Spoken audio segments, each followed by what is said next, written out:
Bueno, buenas tardes.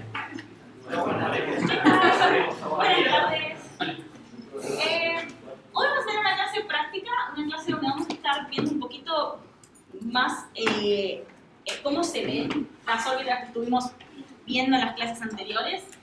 La idea es empezar con algunas simulaciones, les voy a mostrar un poco cómo funciona el programa GMAT.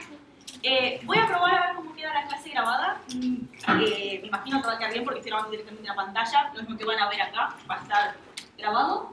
Si todo funciona bien, también va a estar subido a YouTube. Eso es algo que les quería avisar, algunos ya sé que lo vieron, pero en la página de la cátedra, en novedades, puse el link a la página de YouTube donde están subidos la primera y segunda clase.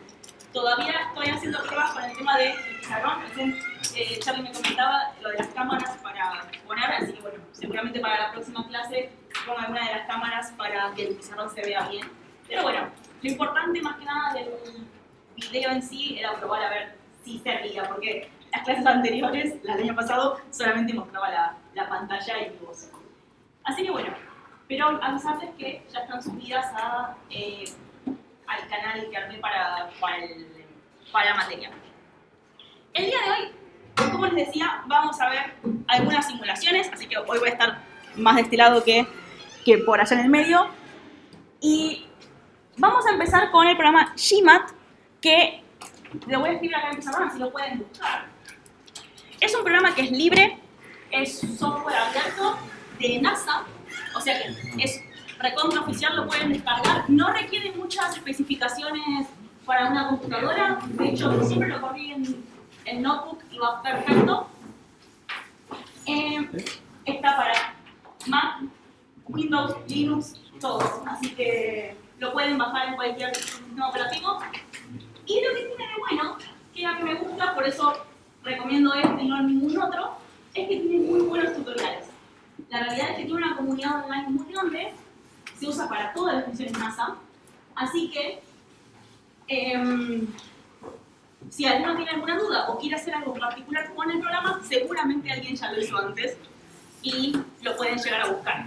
Y si nadie lo hizo antes, van a poder por lo menos atar cabos entre un trabajo de uno y trabajo de otro y armar el que ustedes quieran. El programa es... voy a buscarlo más tarde.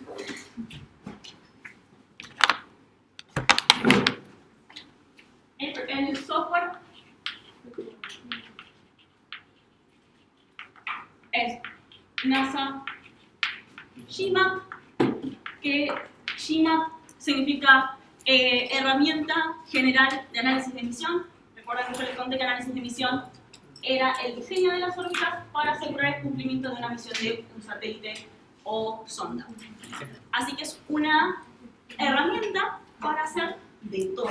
Cuando digo de todo, me refiero no solamente a las órbitas en sí, que es lo que vamos a ver hoy, sino también, si empiezan a ver todas las cosas que tiene, sirve para hacer maniobras orbitales, calcular optimización de transferencia de trayectorias, calcular cuándo va a pasar por arriba de una estación terrena, o calcular cuándo va a pasar por encima de algún punto dado.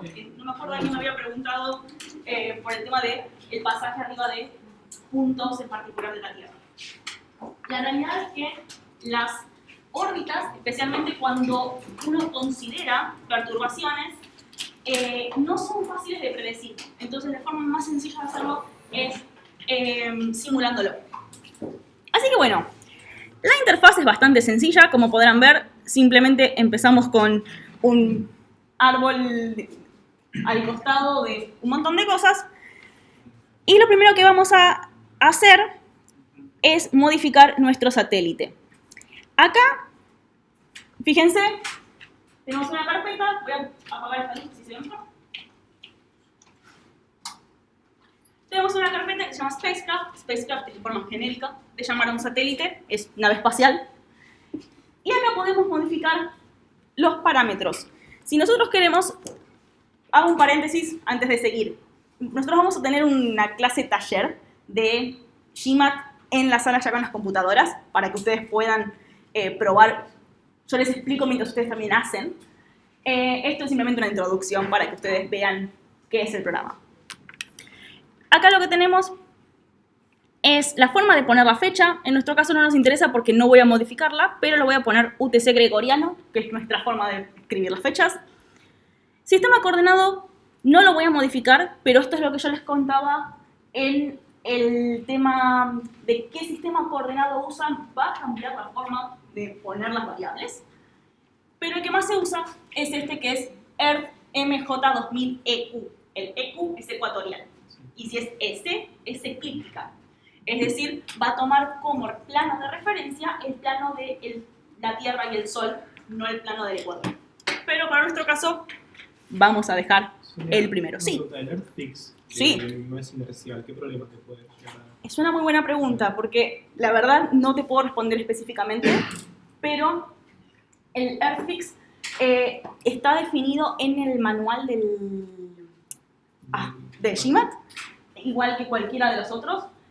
Y tengo entendido que lo que cambia es que toma diferente la medida de las latitudes. No, de las latitudes no, de las longitudes. Pero la verdad no sé exactamente qué diferencia tiene. Entre estos dos sí sé la diferencia entre el S y el EQ, porque es diferente plano de referencia el que toman. Nosotros hasta ahora dijimos que la Tierra está fija. La Tierra está fija y nuestro plano de referencia es el Ecuador. Bien. Nos va a interesar cuando hagamos trayectorias interplanetarias. Ahí El te S. interesa. Sí, porque el sistema solar más o menos está todo en el mismo plano. Es decir, estamos hablando de 1, 2, 5 grados, creo que es el mayor de diferencia a la eclíptica. Entonces, uno podría asumir perfectamente que todo el sistema solar está en el mismo plano. Y ahí es donde te conviene usar la eclíptica, porque más o menos es todo un plano parejo. Y por último, vamos a poner de qué forma queremos dar nuestra variable de estados. Es decir, ahora está puesto como cartesiano, x y z, velocidad en x, velocidad en y, velocidad en z, que es la forma en la que vimos el problema de los dos cuerpos. No sé si se acuerdan, que era un vector de aceleraciones en x y z, igual a también un sistema de variables x y z. Es decir, tenías un sistema de ecuaciones cartesianas. Pero la forma más fácil es la kepleriana, que es la que vimos con los 6 elementos clásicos la clase pasada y la anterior. Acá le llaman ligeramente diferente, pero creo que es bastante intuitivo. Igualmente lo voy a dejar anotado. ¿Qué tenemos? SMA, semieje mayor, semi-major axis. Esto es nuestra letra A. Después tenemos excentricidad, E. Después tenemos inclinación, inc, es I. Después RAN, es RAN, pero lo voy a poner como omega. Después tenemos argument of periapsis, argumento de perigeo. Y por último, true anomaly o anomalía verdadera, que es nu. Simplemente para no causar confusión, esta es la equivalencia entre los que vimos y los que usa el programa. Acá simplemente voy a hacer una órbita cualquiera, como para que vean cómo corre. Voy a poner un semieje mayor relativamente grande para que se vea. Voy a poner 42.000 kilómetros, que es cercano a Geo. Una excentricidad de 0 para que sea circular. Una inclinación de 0 para que sea ecuatorial. Acá el RAN no nos interesa porque es ecuatorial. Igualmente no es algo que, a menos que quieran hacer una simulación en particular, el RAN no nos interesa demasiado. Y el resto voy a poner también todo 0, simplemente para que vean cómo corre. Acá le pongo OK. OK. Ahora, si yo esto lo quiero mandar a correr para que me muestre cómo se ve esta órbita, esto es un estado instantáneo. Este es el estado que tiene la órbita ese día a esa hora. Si yo quiero hacerla correr, lo que tengo que decir es, bueno, mostrame cuál es el estado en 30 segundos, en 1 hora, 2 horas. Entonces, voy a misión, a la otra, voy a ponerlo un poquito más en el medio, así se ve mejor. Voy a ponerlo acá. Creo que ahí se ve mejor. Voy a misión Y fíjense que está este comando propagar. Este comando propagar, le hacemos doble clic y vemos que tenemos un propagador, un spacecraft que no los vamos a modificar. Y acá podemos decir cómo queremos hacer que propague. Y acá hacemos clic en los 3 puntitos y tenemos toda una lista. Acá le podemos decir que propague hasta que alcance cierto run, hasta que alcance cierta altura, cierto true anomaly, cierta anomalía verdadera, lo que sea. Yo le voy a poner segundos, que es el que viene de forma predeterminada, pero si ustedes van más abajo, acá tienen el elapsed days y el elapsed seconds, es decir, días transcurridos, segundos transcurridos. Yo lo voy a dejar en segundos transcurridos y le voy a dejar más o menos, un día, como para que haga la vuelta completa. Y vimos en la clase pasada, 86.400 segundos. Voy a cambiarle el color, simplemente porque este proyector no se lleva bien con el rojo. Ya lo sé del año pasado. Así que lo voy a poner en amarillo. Profe, y lo Sí. de retrógrada y directa. Sí, eso te lo determina la inclinación. Si yo acá en vez de inclinación 0 le pusiera 180, sería retrógrada. Es decir, va a ser ecuatorial, pero va a desplazarse en contra de la rotación de la Tierra. Ahora vamos a ver un par de ejemplos de eso. Le mando OK y lo mando a correr. Ahora, este no nos interesa por ahora. ¿Qué pasó? ¿Por qué no me lo corre? No, sí está bien. Ese no me interesa por ahora, pero sí me interesa este. Vamos a agrandarlo. Y acá tenemos nuestra órbita. Acá lo que podemos hacer, voy a traerme esto para acá, lo que podemos hacer es volver a simularla. Fíjense, ahí vemos cómo da la vuelta. Y fíjense cómo se clava exactamente en una órbita, porque es el periodo... esperen que me corro, sí, lo pueden ver bien. Justo los de... Eso es porque es estacionaria, ¿no? Exactamente, es aproximadamente gestacionaria, ahora le puse los números exactos, pero 42.000 está muy cercano. Fíjense, corta ligeramente después de completar una vuelta, porque no tiene el número exacto. Fíjense la precisión que es necesaria para lograr que sea 100% geoestacionaria. Acá los que están más adelante por ahí lo pueden ver que paró ligeramente después de esta línea roja, que es la que marca el 0. Este 0 es el run. Es decir, este programa supone que el run está en X. Si yo le corro el run, va a modificarlo. O sea, va a empezar desde acá, por ejemplo, o desde otros lados. Bueno. ¿Es lo que Sí. falló fue el tiempo? O sea, los segundos. Sí, podríamos hacer el cálculo perfecto. Podríamos hacer T, que de hecho sería un buen ejercicio. Si se quiere lo podemos hacer. Nosotros vamos a hacer que el periodo es igual a 2pi raíz cuadrada a cubo sobre mu. En nuestro caso, mu es igual a 3.96 por 10 a la menos 14. Nunca me acuerdo las unidades, la tendría que buscar. O sea, o puedo verlas de acá. Sé que es sobre metros cúbicos porque tiene que contrarrestar esta unidad, pero nunca me acuerdo las unidades. Pero este es nuestro parámetro gravitacional estándar para la Tierra. Parámetro gravitacional estándar de la Tierra. Importante. Después, nuestro A va a ser el radio de la Tierra más la altura.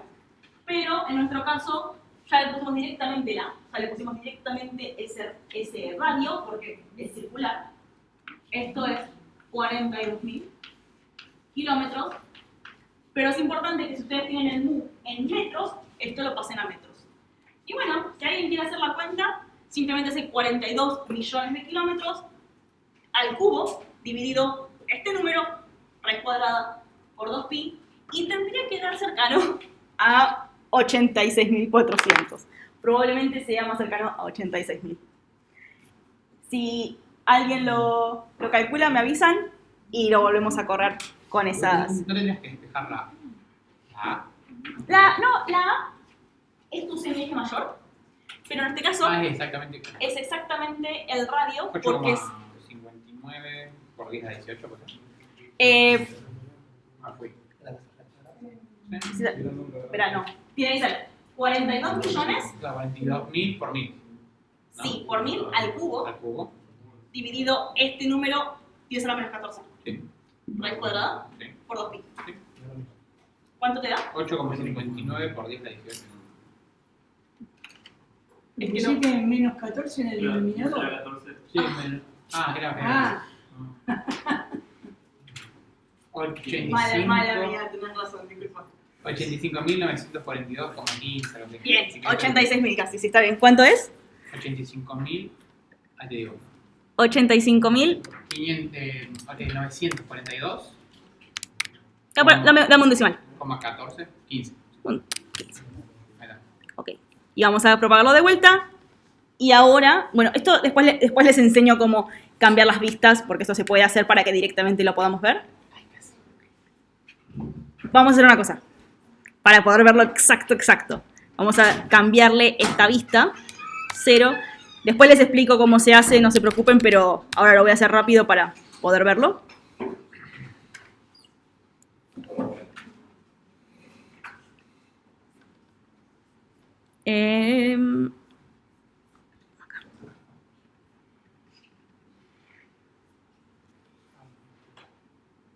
Igual un poquito. Un poquito se pasó. Hay que ver si no tiene alguna perturbación activada. Pero tiene que... Esto es básicamente la forma de simular una órbita. Voy a ver si no tiene alguna perturbación activada por las dudas. Igual también es muy probable, y esto tienen que tener cuidado con cualquier programa de simulación que ustedes usen, hay que ver qué paso está tomando. Hay que ver si no se pasa, porque no toma exactamente el paso que nosotros queremos que lo haga. El paso de simulación, no, esto es todo discreto. Cada cuánto está simulando. Vamos a ver si no tiene alguna perturbación. Sí, tiene perturbación puesta. Vamos a ponerle que no. Vamos a ponerle esto de vuelta, les insisto, esto simplemente lo estoy haciendo rápido. Bueno, igualmente quedó ahí ligeramente desfasado. A ver.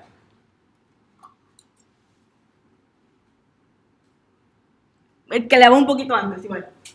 Ligeramente antes de lo que estábamos viendo hace un tiempo.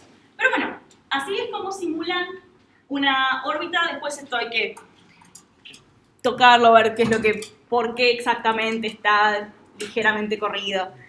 Hay que ver si realmente está ligeramente corrido o simplemente estamos viendo una vista demasiado grande. Hay un montón de cosas. Bueno, de hecho, acá lo que podríamos hacer es decirle, por ahí no 42.000, que es gigantesco, vamos a correr una de 10.000, más chiquita. Y acá vamos a acercarnos.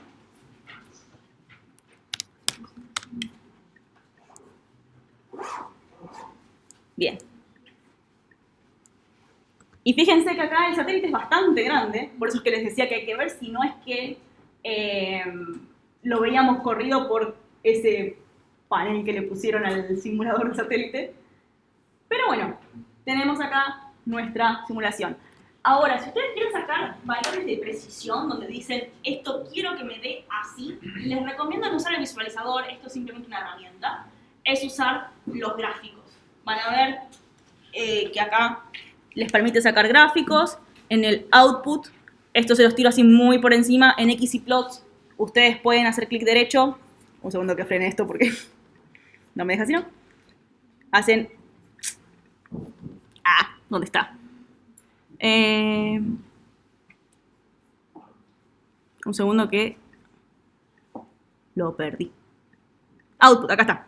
Bien, en Resources, Outputs, agregan y acá pueden tener XYPlots de lo que quieran. Es decir, altitud versus tiempo, True Anomaly versus altitud. Pueden hacer lo que quieran. Esos son más precisos que estos. Pero bueno, hoy no es el punto meternos en el programa.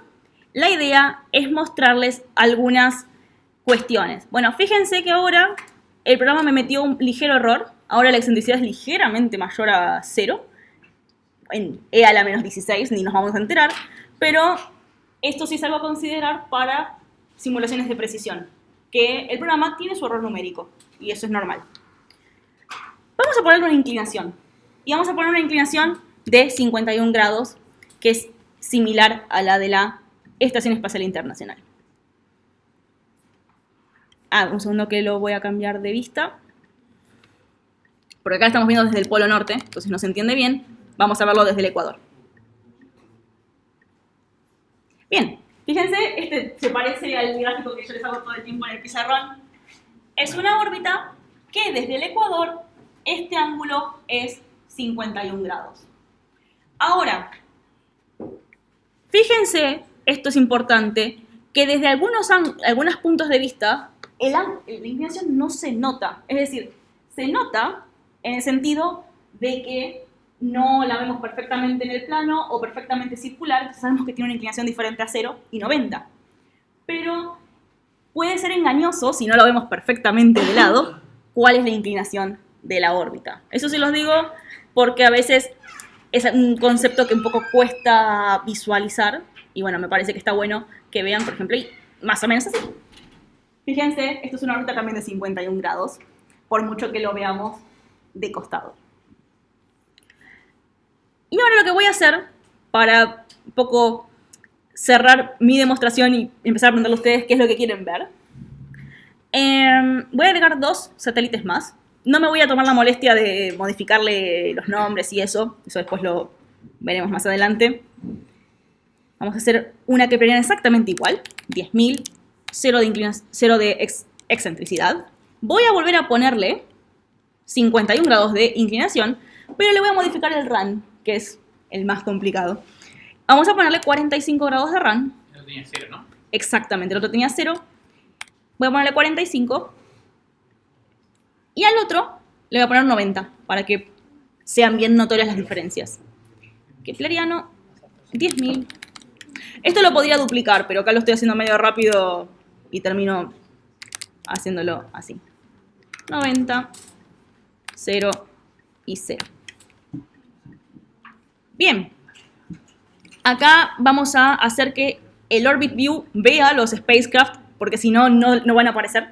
Que eso está bueno cuando tienen por ahí 10 satélites por X motivo y quieren ver uno solo, le pueden decir que muestre uno solo.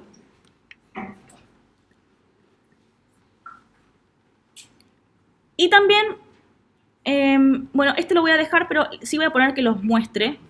Todavía no les mostré el ground track, pero bueno, lo voy a poner para hacerlo. Y en el propagate es importante también que agreguen los nuevos para que también propaguen. Igualmente voy a hacer algo diferente. Voy a hacer así, cancelar, y voy a agregar propagadores aparte, porque quiero que muestren diferentes colores. Si no, le muestra todo el mismo color. Bien, el 2 va a mostrar el 1, ok. Va a correr. Le voy a dejar 12.000 segundos porque no nos cambia nada. Este es una órbita chiquitita. Voy a ponerse en celeste. En este le voy a bajar para que no quede tan largo. Y el 3 va a correr el otro. Y no este, ok. También 12.000 segundos y vamos a cambiarle por verde. Vamos a ver qué tal se ven, porque a ver, amarillo, celeste, si no, alguno de estos, a ver. Vamos a ver qué tal se ve. Y el momento de la verdad. Ah, ¿qué pasó?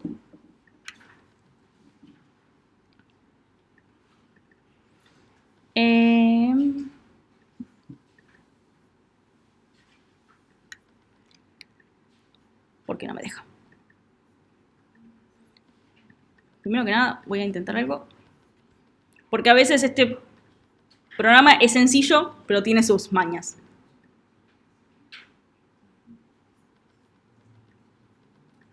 Vamos a cerrar este. Vamos a ver. Bien, este me lo corrió. Después vamos a volver a propagar. Voy a hacer un propagador a la vez, así. Esto también es buenas prácticas para cualquier cosa que ustedes hagan. Si tienen algún error, es ver cuál fue el error, uno por uno. Bien, Fíjense que no me está dejando propagar a continuación. Entonces vamos a hacer una cosa, voy a dejar que corra todos a la vez y vamos a ver qué pasa. Otra vez lo mismo. Tengo que cerrar esto. Bueno, no vamos a poder identificar cuál es cada uno, pero fíjense que esta es nuestra órbita original. Esta es la que habíamos visto originalmente con RAN 0. Y las otras dos parecen completamente diferentes, pero son la misma órbita, simplemente que ahora la tenemos rotada y cruzan, vamos a correrlo para allá mejor dicho. Este es el 0, esta es la de 45, fíjense que es la misma órbita, solo que ahora cruza el ecuador por otro punto. Y rotamos un poquito más la Tierra y tenemos de vuelta la misma órbita que cruza el ecuador por otro punto. Es decir, estas tres órbitas van a tener el mismo periodo, van a tener las mismas características orbitales, van a tener todo igual, excepto que cruzan el ecuador en distintos puntos. Y esto es lo que te da el RAN, esta ascensión recta del nodo ascendente. Fíjense que si los vemos desde arriba, acá. A ver si se ve bien. No, está bien, no es tan amigable verlas desde arriba. Pero bueno, creo que se pudo visualizar. ¿Alguien que todavía tenga dudas sobre este concepto? ¿Quieren que veamos alguna otra simulación? ¿O estamos? Bien. Bueno, este creo que es una de las cosas más complicadas de visualizar. Pues voy a correr así, queda bien. El tema, Sí. yo entiendo el concepto del RAN y todo, pero cuando vos querés calcular uno, porque necesitas que pase por un lugar específico, tenés que calcularlo, ¿no? El RAN. Sí. Ahí Sí. cuando... El RAN se calcula. El RAN se calcula, hay ecuaciones. De hecho, Pri, vos tenés las ecuaciones para calcular el RAN, ¿no? Bueno, Eso Ay. es la rotación. sí, tenés que tener en cuenta la rotación de la Tierra, tenés que tener en cuenta la ubicación del Sol en el momento que vos querés que el RAN sea tal. Y no es tan complejo, no es tan complicado, simplemente hay que hacer la cuenta. Y no es algo que se suela ver en cursos de astrodinámica, lamentablemente. Porque como es un tema que no es tan sencillo, requeriría ponerse a explicar específicamente cómo calcular el RAN, y no es algo que se use mucho. Pero si lo querés hacer, literalmente creo que hay una página de Wikipedia dedicada a eso, que de hecho, aclaro, a mí Wikipedia en el sentido matemático me encanta, porque tiene muy bien descritas ecuaciones, muy bien descritas tablas, conceptos y todo eso, que está bien por ahí para otras disciplinas, no es tan confiable, pero para las matemáticas es muy buena. Así que la realidad es que si encuentran algo en Wikipedia en cuanto a estas cosas, seguramente sea confiable. Pero bueno, Wikipedia tiene una página que muestra cómo es el cálculo del RAN para distintas posiciones del Sol, que está interesante. Sí. En el caso, por ejemplo, de que el RAN no se modifique, Sí.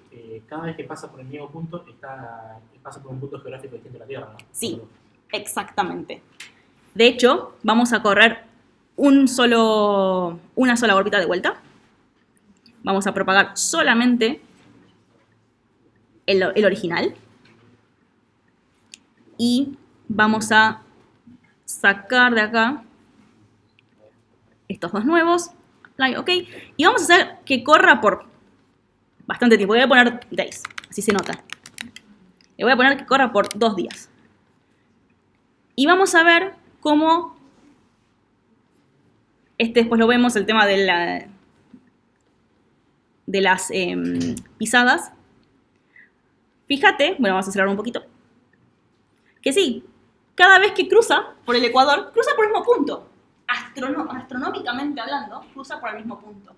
Pero ahora son puntos diferentes de la Tierra.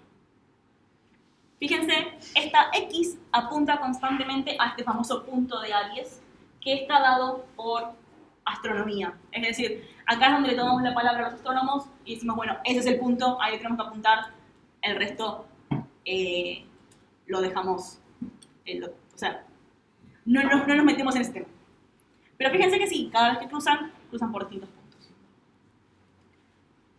¿Y eso de que cruza siempre a la misma hora y eso, cómo se puede visualizar bien? Bien. Eso es una órbita heliosincrónica, que es parte de la práctica de la unidad 4, pero vamos a ver si logro hacer una cuasi heliosincrónica sin tener que calcularla. Solo las heliosincrónicas pasan al mismo. Sí. Vamos a hacer una rápidamente. Voy a ponerle 7000, que más o menos son 630 kilómetros de altura, porque 3671 es el radio de la Tierra. Eso, datos que uno se termina acordando.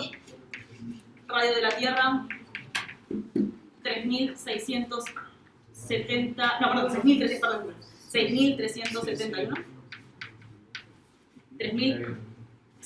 6371, entonces 7000 es más o menos 670 por ahí. Perdón, 630. La excentricidad la vamos a poner 0 porque las órbitas heliosincrónicas suelen ser circulares. Inclinación le voy a poner 97 y al resto lo dejamos igual. Y vamos a correrlo así, simplemente quiero ver, perfecto, sí, la corrida está correcta. Y ahora lo que vamos a hacer es acá, le voy a poner el Sun Line, que es la línea que conecta la Tierra con el Sol. Voy a ver dónde está, así veo que se vea bien. Quiero sacar este... Bien, acá está la línea con el Sol. Perfecto, eso después lo vemos. Vamos a hacer una cosa, le voy a cambiar la pista. Acá lo vamos a ver desde el Polo Norte ahora. Y lo que voy a hacer es voy a activar la perturbación de la Tierra. Porque acá, si uno no tiene perturbación, voy a mostrar eso para que lo puedan ver. No lo voy a cerrar así, no me lo tomo más.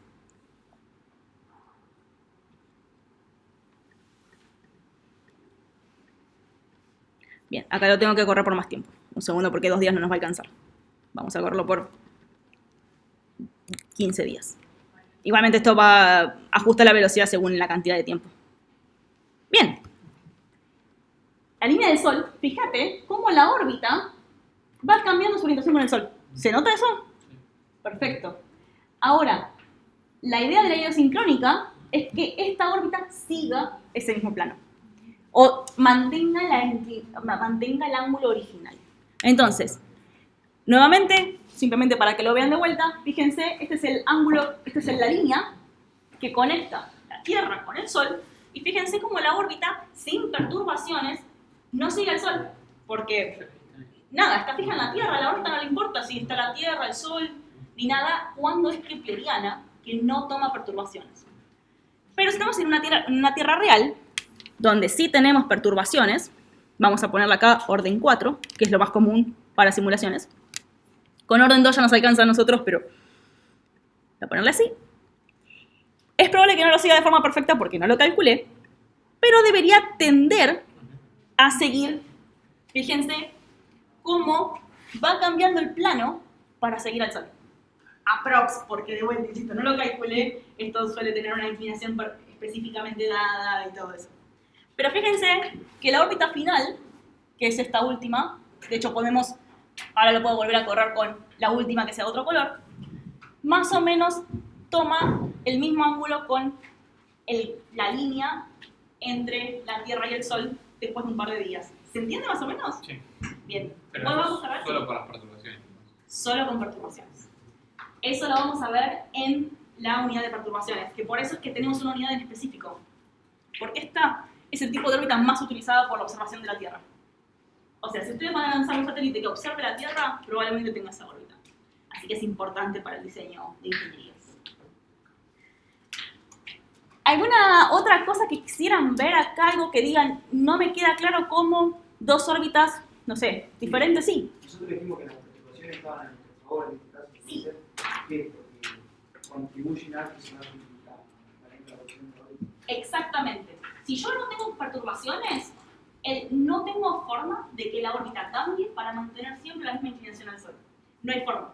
Está bien, lo pongo ecuatorial y tengo siempre 50 y 50 casi, porque estoy 50 al Sol, 50 a la sombra. Te olvides que tenés mitad de la Tierra al Sol, mitad de la Tierra a la sombra, aprox. En realidad va a ser más tipo 70-30, pero tenés ahí como miti-miti. Esa es la única forma. Pero si vos querés tener una órbita que no sea ecuatorial y que siga el Sol sí o sí en estas perturbaciones. ¿Algo que quieran que simulemos, probemos por preguntas, lo que sea? No, bueno, igualmente voy a mostrarles una simulación que esto la armé yo, para mostrarles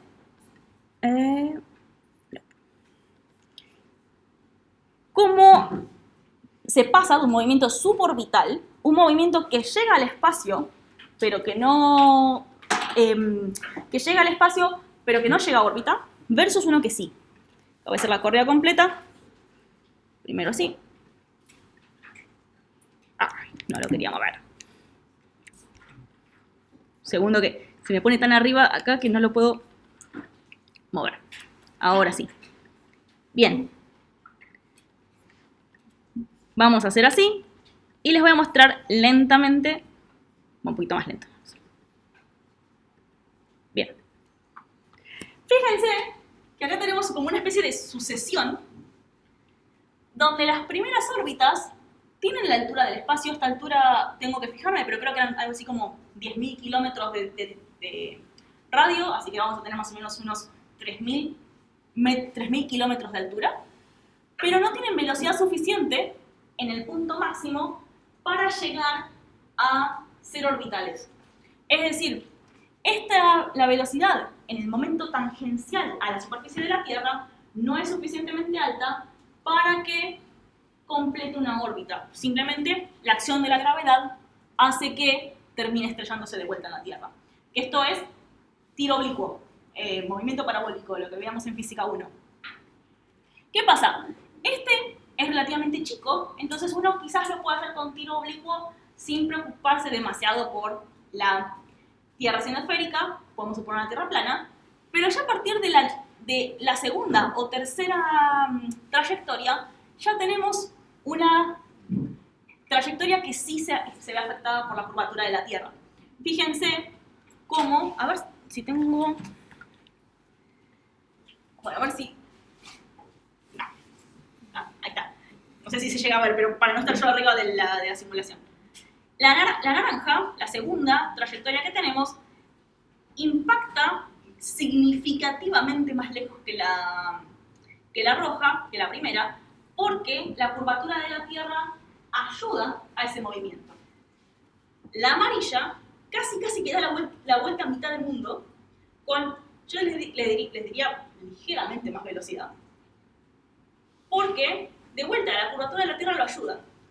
Y la última es tal que la velocidad inicial permite que nunca termine de impactar. Fíjense qué es lo que pasa. En el resto caen y terminan impactando con la Tierra. Acá es suficientemente rápido que la acción de la gravedad simplemente lo mantiene agarrado a la Tierra, porque es ese tipo de movimiento, un tipo de movimiento atractivo, pero nunca llega a impactar con la Tierra, sino que vuelve al mismo punto donde fue lanzado.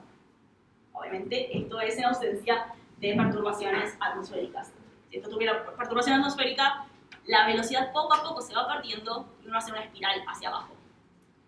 Pero bueno, después, a medida que vamos, una vez que tenemos la trayectoria orbital, la única diferencia con el resto de las trayectorias orbitales es que la parte opuesta a donde nosotros definimos la velocidad se va agrandando. Es decir, cuanto más rápido vaya acá arriba, más lejos se va a ir de la Tierra al lado opuesto. Y llegamos al caso límite, donde la velocidad es suficiente para simplemente escapar la Tierra. Esto lo quería mostrar para que vean que desde el mismo punto se pueden lograr todas las mismas trayectorias. Es decir, a un mismo punto, esto es importante para la definición de órbita, para un mismo punto, lo que define qué tipo de órbita es la velocidad. Es decir, tenemos muchas órbitas que convergen en un mismo punto o que cruzan por el mismo punto, y lo que varía es la velocidad. Así que bueno, esto es importante para que ustedes después vean cuando tengamos maniobras orbitales en el próximo tema, en la próxima unidad, por qué podemos pasar de una órbita a otra simplemente modificándoles la velocidad. Lo único que vamos a hacer es llegar a un punto donde ambas trayectorias compartan la ubicación, pero varía solamente la velocidad. ¿Se entiende esto? ¿Alguna pregunta? ¿La velocidad, te referís a la velocidad como vector, digamos, o solamente a tangencial? No, velocidad como vector. Porque de hecho, es una muy buena pregunta, hay un tipo de maniobra que se llama no tangencial, que cambia, a ver, en realidad si vos tenés la potencia suficiente con un motor cohete, podés cambiar 90 grados, es decir, podés cambiar completamente la trayectoria sin problemas. En la realidad no se suele hacer, pero sí, no necesariamente van a ser estas dos trayectorias tangentes. Puede llegar a pasar que una tenga un vector únicamente en y, en este caso el verde es y, tenga una velocidad únicamente en y, y la otra tenga iz y x sea otra dirección. Lo importante es que compartan el punto. Después el resto es una cuestión de velocidades. Pero sí es una muy buena pregunta. Sí, pueden ser velocidades que no sean colineales. ¿Alguna otra pregunta sobre este tema? ¿También se puede modificar la excentricidad con la velocidad? Por supuesto, por supuesto. De hecho, si nosotros acá tenemos una cierta altura, podemos saber qué velocidad necesitamos para tener una órbita circular. Y si esta velocidad es diferente de una circular, es excéntrica. Y podemos calcular qué velocidad necesitamos para generar una cierta excentricidad. Así que sí, la velocidad te reina todo el movimiento, sí. La excentricidad, el A, o sea, el semieje mayor, excepto la inclinación también, porque la inclinación es lo que decíamos recién, va a cambiar directamente la dirección del vector velocidad. Si nosotros tenemos, vamos a hacer una simulación rápida para que lo vean. Y después pasamos a las... quiero mostrarles las pisadas para que vean. No, script no. Misión. Bien. Acá vamos a hacer uno que sea kepleriano. De vuelta le vamos a poner cualquier parámetro, no me interesan los parámetros en sí. Simplemente vamos a hacer excentricidad 0. Vamos a hacer una, no sé, 30 grados y vamos a mostrar una versus 60 grados. Todo 0. Y vamos a hacer un segundo satélite que sea, en vez de 30, una inclinación de 60. Y acá también vamos a ver, no es necesario solo cambiar un parámetro, podemos cambiar varios parámetros a la vez. Eso es algo que vamos a ver en maniobras orbitales. Vamos a hacer misión, vamos a propagar ambos.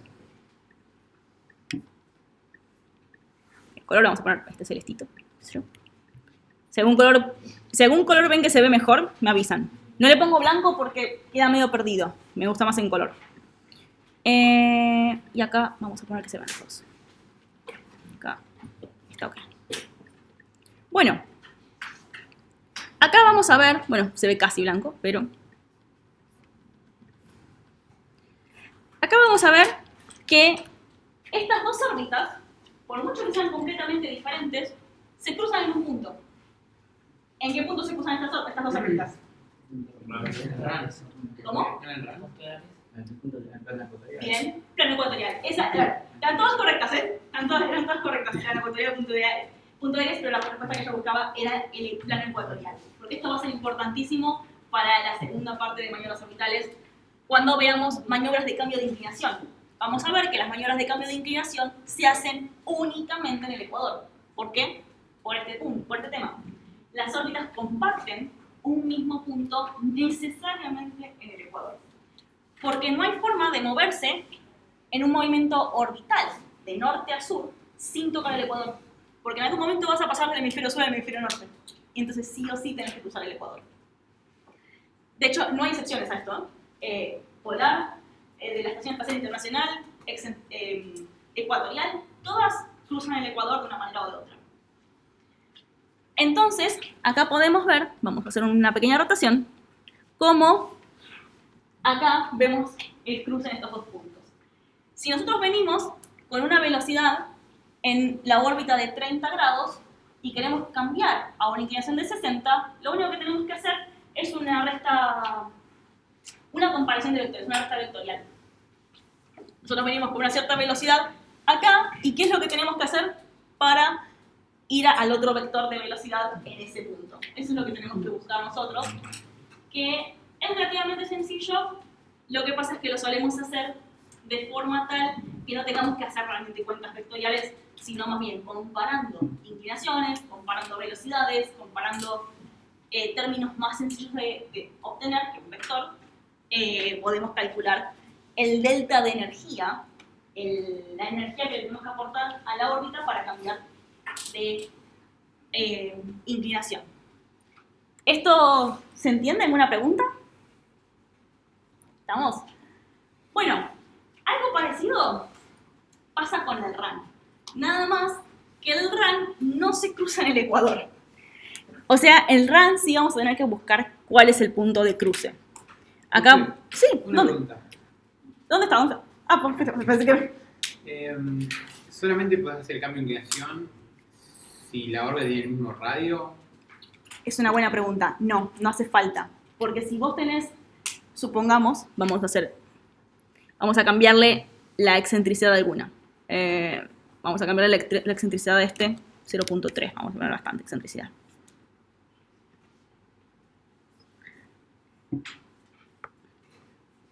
Bueno, justo estas dos no se cruzan. Pero déjame hacer una cosa porque las vamos a hacer cruzarse.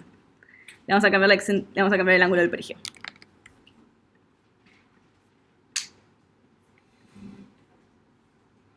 Bueno, no tuve suerte. No es necesario. La única condición es que se crucen en el ecuador o se crucen en algún punto. Claro, sí, lo sé. Sí, bueno, este igualmente es un buen caso, si bien me salió mal de casualidad. Fíjense que estas dos órbitas no se cruzan nunca. No se podría pasar exactamente de una a otra. ¿Cómo se hace el cambio entre una y otra en este caso? Por una órbita de transferencia. Necesariamente va a haber una tercera órbita que te va a llevar de una a otra. De casualidad, me salió mal justo el mostrar que se cruzan, pero me sirve para mostrarles otro tema. Pero sí, igualmente es un buen punto el que me preguntas si necesariamente son dos circulares. Vamos a ver que no. De hecho, la ecuación para calcular el cambio de energía te pide la velocidad inicial. Entonces, asume de por sí que esa velocidad inicial no necesariamente va a ser igual a la velocidad final. O sea que no hace falta que sean dos circulares.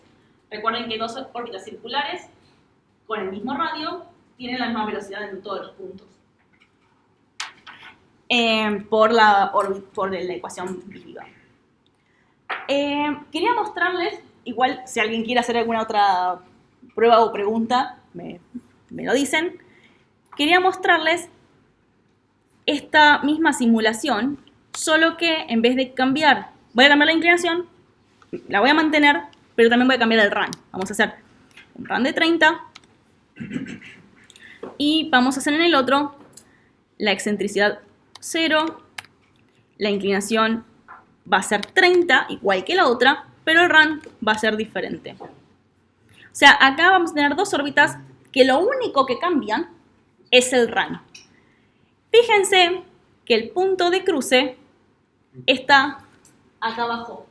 No está en el ecuador, no está en el polo, no está en ningún lado en particular. Hay que calcularlo. Pero este punto de cruce depende de la inclinación, de la variación del RAN, depende de un par de parámetros que son fácilmente obtenibles y podemos calcular desde el ecuador hasta acá cuánto hay. Todo esto aprovecho a mostrárselos ahora, porque lo vamos a estar viendo en las próximas 2-3 clases y me parece que está bueno que ya tengan una imagen mental de cómo se ve la órbita en el espacio. Porque esto es un movimiento tridimensional y a veces no es fácil visualizar movimientos tridimensionales si uno no tiene claro qué es lo que tiene que visualizar. Bueno, sí. ¿Es usual igual hacer cambios en el RAN? O sea, ¿tendría algún objetivo? Bueno, es una muy buena pregunta. No es tan usual, pero sí puede llegar a haber algún cambio en el RAN en el caso de las órbitas heliosincrónicas. Porque supongamos por algún motivo, esto justo va con lo que es el sector universitario, por eso veo que me río y lo sé. Imagínate, vos querés una órbita heliosincrónica que cruce el ecuador en un cierto horario. Recordemos que el horario este te lo va a dar el RAN. Es decir, no se define como RAN de forma directa, pero es el RAN, es la hora local del nodo ascendente. Bueno, pero ahora resulta que estás lanzando con 3, 4, 5 satélites más, que quieren otras horas locales.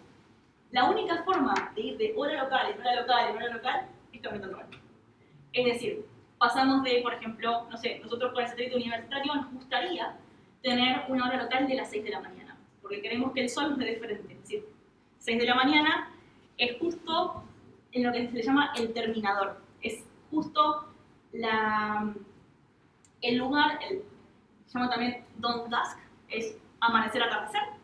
Es justo donde el sol y la noche, o sea, el día y la noche se juntan, amanecer y atardecer. Entonces nos da siempre a 90 grados el sol. Nosotros queremos eso, pero son muy pocos los lanzamientos que te lo ofrecen. Los lanzamientos en general te ofrecen 9 de la mañana, 10 de la mañana, no 6 de la mañana. Y la única forma de correr eso es corriendo el RAN. O sea que esta gente te ofrece decir, bueno, a ver, yo tengo un pequeño motorcito que te cambio el RAN. Suelen ser cambios muy pequeños, donde no vamos a cambiar 180 grados un RAN. Pero sí puede pasar que cambiamos 10, 20 grados de RAN. Pero es una buena pregunta, ¿por qué no es tan usual? Sí, perdón, sí, Santi. Sí. En el caso de las heliosincrónicas, ¿hay casos de satélites con esa órbita que cambia el beta angle en el año? Sí. Pero eso en realidad no va en contra de la definición de heliosincrónica. Bien. No, en realidad eso tiene que ver con otra cosa. Eso tiene que ver con la declinación de la Tierra. Tu ángulo al Sol se mantiene. El tema es que, bueno, acá no me quiero meter mucho en las definiciones porque no quiero marear a todo el mundo, pero te lo respondo a vos, Santi, específicamente. La Tierra va a ir moviéndose en un movimiento de nutación alrededor del Sol. Es decir, por la forma que está inclinada, a veces va a estar más así y a veces va a estar más así. Bueno, ese es el movimiento que te genera y cambia el beta. De hecho, si vos vas al beta, vas a ver que hay un parámetro que es declinación del Sol. Esa declinación del Sol es lo que te cambia. El resto de los parámetros se mantienen iguales. De hecho, tu parámetro heliosincrónico es el delta de RAN, el delta del Sol con respecto al de la órbita. Del RAN del Sol y el RAN de la órbita. Que de hecho, fíjate que ahí te toman el delta, no te asumen el RAN de tu órbita, sino, bueno, cómo es con respecto al Sol. El tema que me está preguntando Santi es un tema de análisis térmico. Es un parámetro que se llama beta, que nos mide cómo el Sol influencia en nuestra órbita. ¿Qué actitud tenemos con respecto al Sol? Esto yo tengo ganas, eso lo hablaba de otro día con Frida, tengo ganas de mostrarles estas ecuaciones para que ustedes sepan qué son, para que sepan qué es lo que se hace con órbitas, porque fíjense que esto es un tema de control térmico, análisis térmico, que quizás no tiene nada que ver con el diseño de órbitas, porque la órbita está predefinida, pero cuenta con parámetros orbitales para poder hacer un estudio más detallado. Entonces una pregunta. Sí. Hoy habíamos dicho que dos órbitas siempre se cruzan en el ecuador. Sí. ¿Pero con qué condición? Porque estas no se cruzan en el ecuador. Bien, es una buena pregunta. Primero que nada, si tienen el mismo radio, siempre se cruzan. Eso seguro, si son circulares. Y después, siempre se van a cruzar en el ecuador cuando... Ay, ¿cómo decirlo? Cuando tengan un punto de cruce y el RAN sea el mismo, siempre se cruzan en el ecuador. O sea, vamos a ponerlo al revés. Si tienen un punto de cruce, se cruzan en el ecuador. Ahora, sí, lo que va a pasar, esto lo vamos a ver cuando hagamos cambios de inclinación, que el cambio de inclinación lo vamos a ver para órbitas circulares.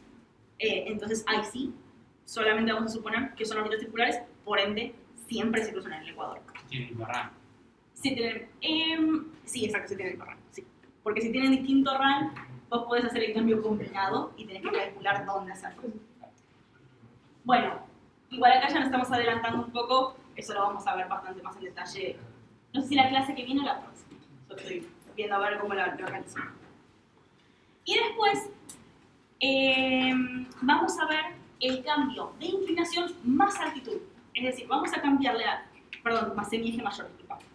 Vamos a cambiar la inclinación más la altura del otro lado de la órbita, más el tamaño de nuestra órbita.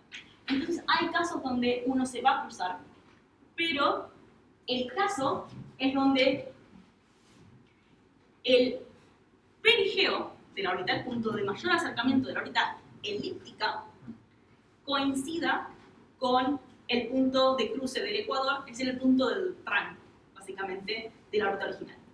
Por eso es que yo pensé que lo iba a poder lograr, pero no me salió. Voy a tener que empezar a probar a ver cuál es el punto de esto. Pero no quise seguir porque es al pedo. Pero sí vamos a ver que se puede hacer cambio de inclinación y de semieje mayor a la vez en órbitas circulares elípticas. ¿Alguna otra? Sí. Me quedé rondando un poco Sí. en las órbitas que no tienen punto de encuentro. Sí. Para pasar de una a otra necesitas una órbita de transferencia. ¿Y se requiere la misma cantidad de energía para pasar de una a otra viceversa? Sí, perfecto, sí, es la misma energía, sí, totalmente. Ahora, hay distintas formas de ir de una a la otra, y ahí sí puede haber variaciones, pero de ir de un lado al otro es igual, sí, es lo mismo. ¿Alguna otra consulta? Eso igualmente lo vamos a ver, y es muy fácil de demostrar. Bueno, quiero mostrarles una cosa más en GMAP, antes de pasar a lo siguiente que quiero que veamos. Y es este mapita. Este mapa que te muestra GMAP es un planífero de la Tierra, por supuesto, y lo que nos muestra es cómo el satélite recorre la superficie de la Tierra.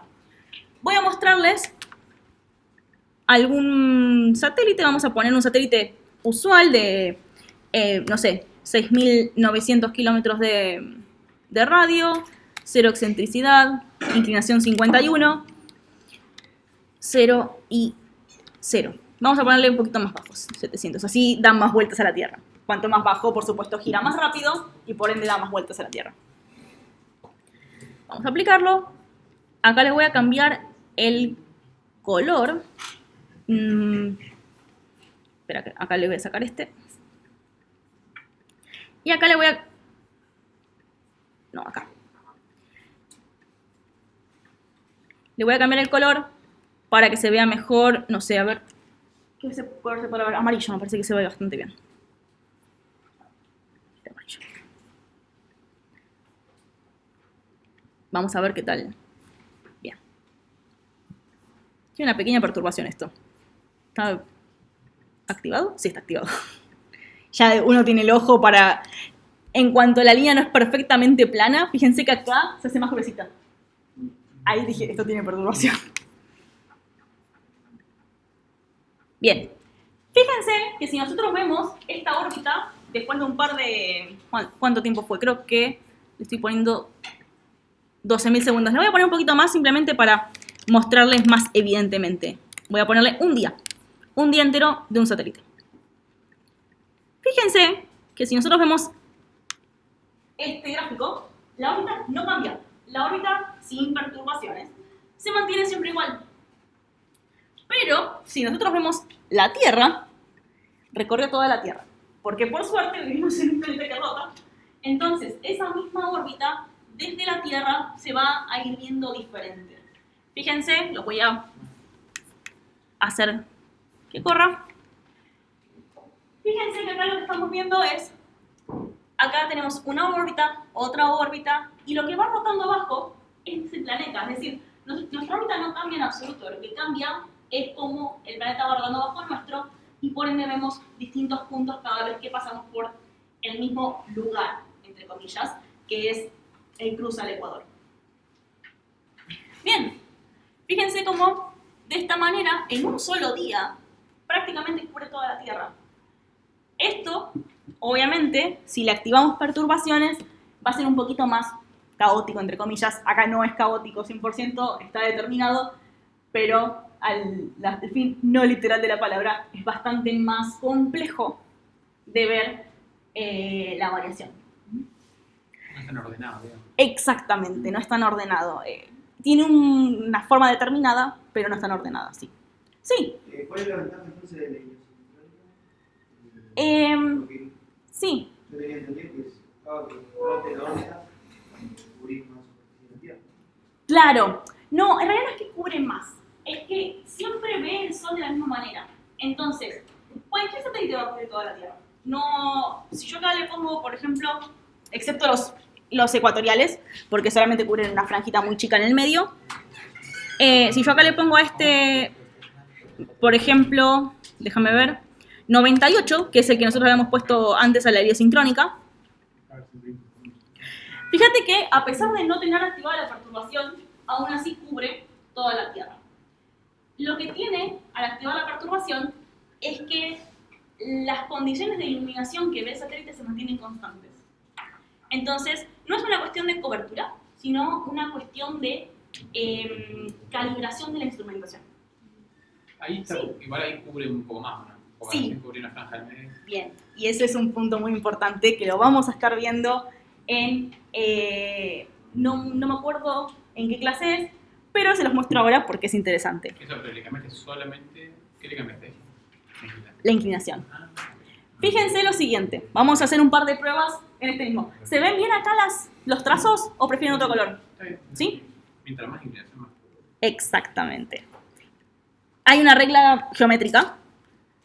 Supongamos que acá tenemos 0. Acá lo que vamos a ver, Una línea. exactamente, una línea del ecuador. Esto, así se ven los geoestacionarios. ¿Qué pasa? Como les decía, los geoestacionarios suelen tener una actitud donde, está bien, si yo estoy parada acá, no es que veo solo adelante. Si yo me giro, veo para allá. Esto es lo mismo. Está bien, están parados sobre el ecuador, pero están girados de cierta forma que ven hacia abajo o hacia arriba. Y además tienen una capacidad impresionante en sus antenas y todo eso que logran cubrir grandes áreas.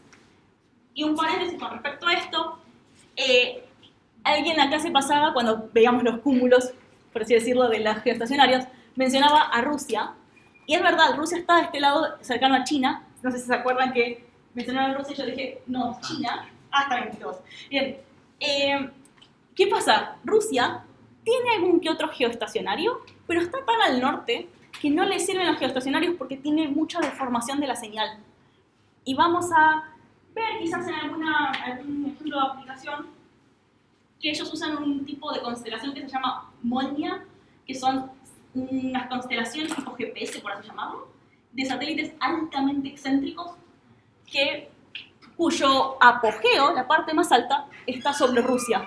Entonces, cuando pasan sobre Rusia, se quedan mucho tiempo ahí y logran hacer comunicaciones vía satélite. Pero los rusos casi no usan geoestacionarios. Es un dato curioso. Estados Unidos, sí. Estados Unidos sí. Porque más o menos está en la misma instancia. Mirá que Estados Unidos termina acá, Ah, ¿eh? es verdad, está viendo Canadá. Sí, exacto. Canadá, no sé si tiene algún geoestacionario Canadá. Me parece que sí, pero es más de meteorología, me parece. Sí. En los geoestacionarios, ¿están todos en un rango de alturas o están todos a la misma altura? Toda la misma altura. Es clavadísimo esa altura. De hecho, los satélites que salen de operaciones geoestacionarios pasan a lo que se llaman órbitas cementerio, se llama de esa manera, y son bastante macabro. Están a 300 kilómetros para abajo o 300 para arriba. Imagínate, en 35.000 kilómetros, 300 es bastante poco. Es decir, estás hablando de menos de un 10%, un 1% de la órbita de alejamiento. Y estos son órbitas cementerios, así que no, están muy clavados ahí. Y de hecho tienen un límite para moverse hacia izquierda o derecha, este o oeste, de unos 25 kilómetros para cada lado. Es decir, están pero puestos así y tienen que tener propulsión para poder mantenerse, porque si no puede generar una catástrofe. De vuelta, lo vamos a ver en la parte de perturbaciones, cómo una de las tantas perturbaciones de la Tierra genera que los satélites en órbitas geoestacionarias se muevan hacia el costado. Se muevan hacia el costado y ya ha pasado que choquen entre ellos. ¿Hacia el costado a qué te referís? ¿A qué se refiere? Así, hacia este o oeste. Este o oeste. Vos lo mirás desde arriba, desde el polo norte. Tenés la Tierra, o desde la Tierra chiquita. Y el cinturón geoestacionario. Y vos tenés un satélite acá. Este satélite, dependiendo si está acá o donde sea, tiende a moverse hacia un lado. Tiende a moverse hacia el este o hacia el oeste. A veces son 2 puntos estables y 2 puntos inestables. Entonces, a veces va a pasar que van a converger y a veces que van a diverger. Pero pasa que tienden a moverse hacia uno de los, ya te digo, este o este. ¿Cómo? No sé. Sí. Una pregunta, cuando vos querés lanzar un satélite y poner satélite en la órbita geoestacionaria, Sí. ¿hay alguna organización que vos tenés que avisar o cosas así? Porque me imagino que no. Sí, está altamente regularizado, altamente estandarizado, y si no me equivoco, de eso se encarga la ITU, International Telecommunications Union, la Unión Internacional de Telecomunicaciones, que, a través de la ONU se les asignan posiciones a los distintos países, aunque sean para uso comercial, no importa si lo usa una empresa, un país, o sea, si la lanza ARSAT, que es privada en el sentido de la palabra, es una sociedad anónima, o sea, está bien, es propiedad del Estado, ¿no? El Estado es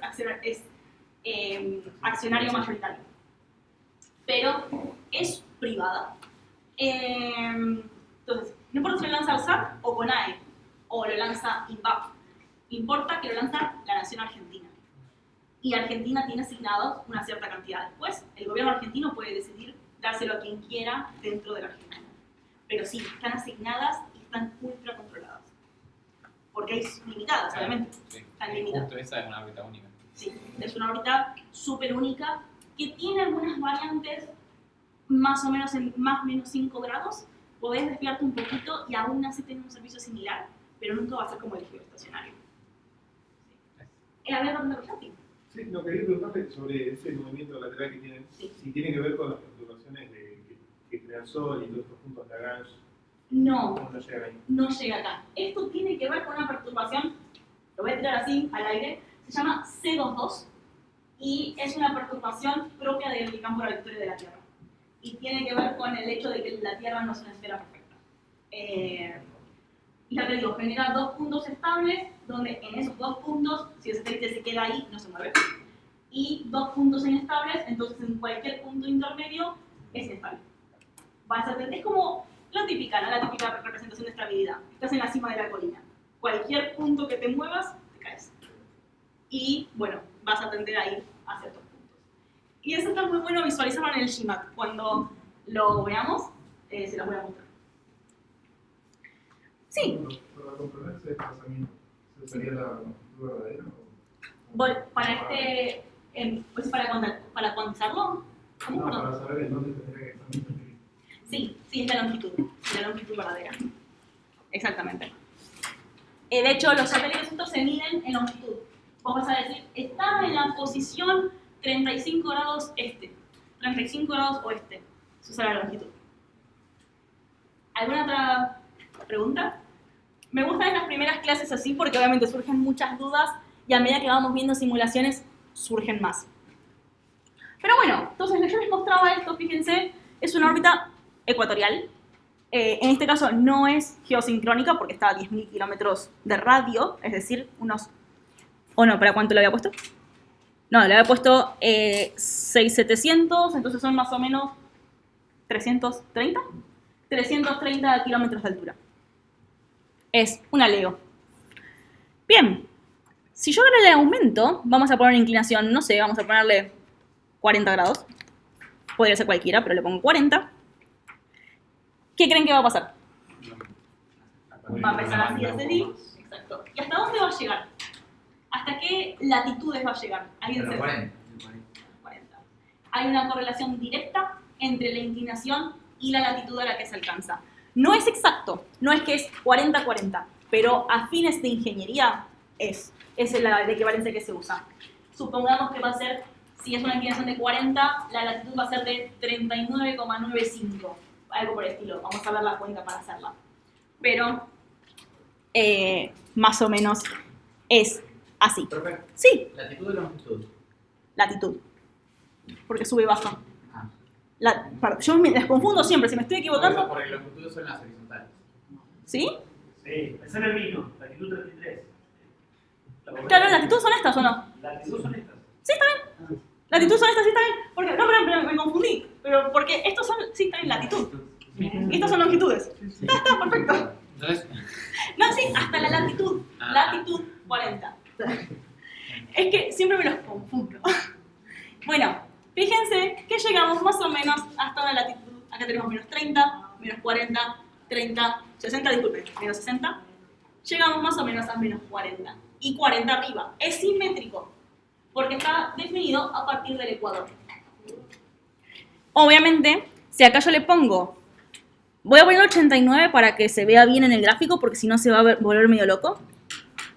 Ah, no, pero creo que modifique mal. ¿Le puse el RAM? No sé. Fíjense que si yo le pongo 89, prácticamente vamos de polo a polo. No le pongo 90 porque se ve feo, es la realidad. Porque no es un gráfico que sea perfecto. Fíjense que le cuesta graficar cerca de los polos. O sea, teóricamente pasaría por todo. Exactamente. Pasaría perfectamente por el polo Pero y pasaría por el tienes sur. menos recorridos, ¿no? Pero porque antes serían como más... Bien, sí, tal cual. De hecho, fíjense, voy a mostrarles otro caso, ligeramente inclinado. Voy a mostrarles 96 grados. Es una órbita retrógrada. Es decir, que va en contra del movimiento de la Tierra. Pero nuevamente, no importa si es 96, es equivalente a 84. Tenemos 6 grados de desviación con respecto a 90. Es lo mismo. Simplemente que uno va a favor y en contra de la rotación de la Tierra. Este movimiento, si yo acá le cambio el RAM y lo desplazo un poquito, fíjense que este tipo de curvas es perfecta para cubrir Argentina. Si yo le cambio un poquito el RAM, vamos a hacer la prueba, como para rotarla. si es retrógrada, pasarían más veces, ¿no? Por día. O sea, Eh, habría más líneas por día. Porque... Sí, exactamente, sí. Sí. Hay que hacer la cuenta, pero sí.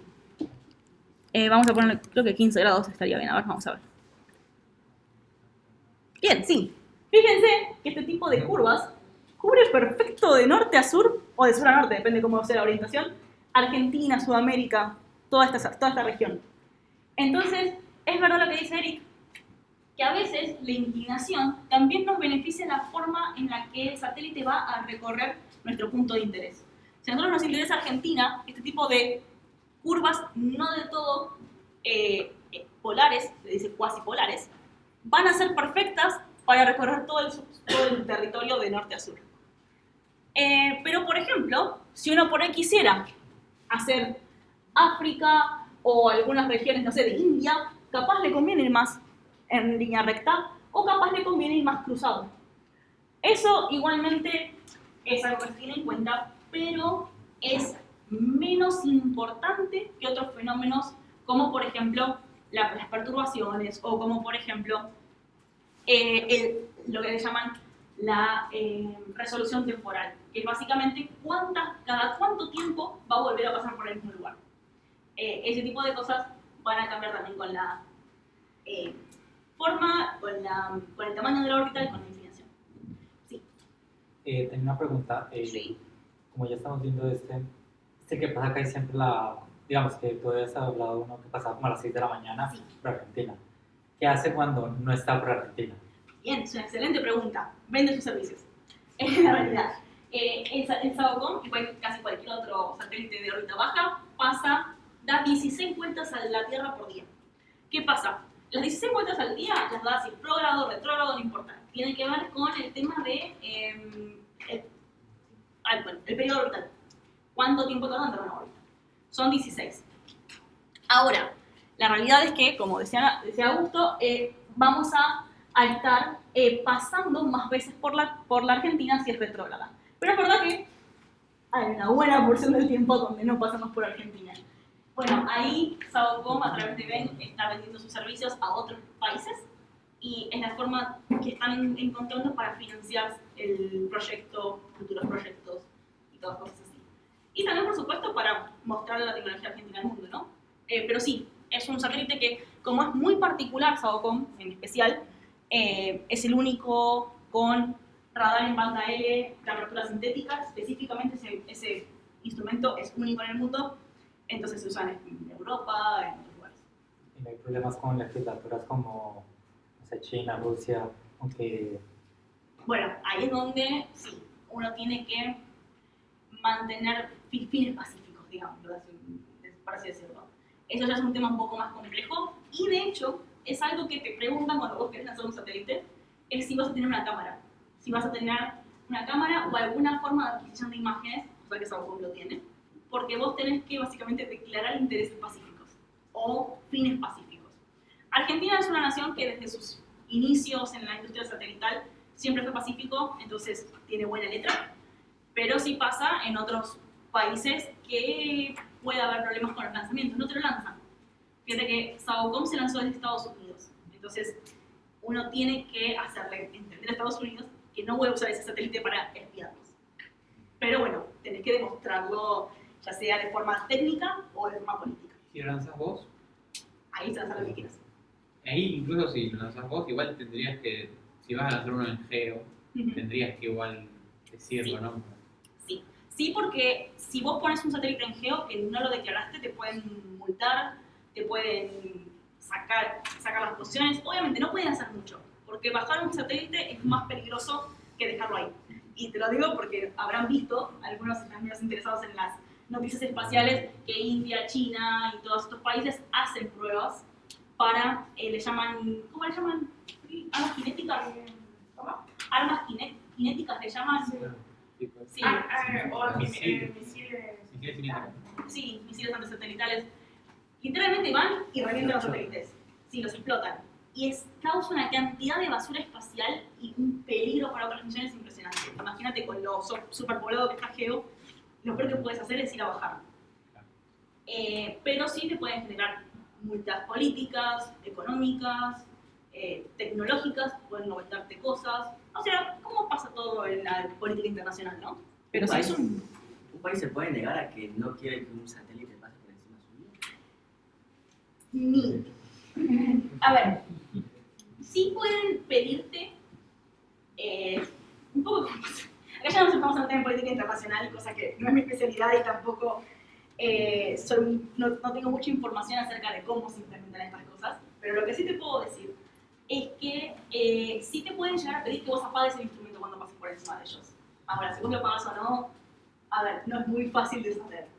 Si ellos detectan, supongamos que pasamos con Saocom por encima y por X motivo detectan que estamos emitiendo, entonces estamos obteniendo imágenes, puede haber un problema de política internacional.